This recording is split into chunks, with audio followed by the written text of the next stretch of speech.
And we just focus on food security.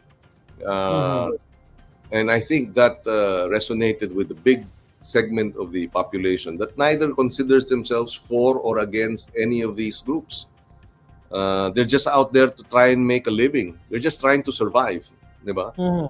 They know wala nang oras para kumbaga pag nakita nila yung bangayan, pakiramdam nila, di ba, nakakawalan ng gana o kami hirap na hirap ang buhay.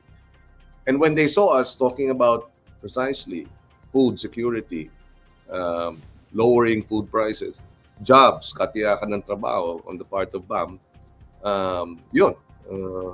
we were able to get that message across, and people were convinced. Our narratives were something they could connect with and identify with, so would you agree with that, Senator Kiko? Would you agree with that statement of Senator Lacson that you really benefited? Do you see na you benefited from the rift?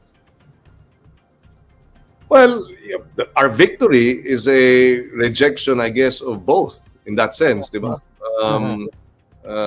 Otherwise, we should have lost, and some of them should have won. So yes, para kaming third force, diba? Three-cornered fight. It became pretty much that in the eyes of the voters. There are three choices here. You either go with one group, the other group, or this group that's and that's why I think Akbayan won, ML won, and I and BAM won.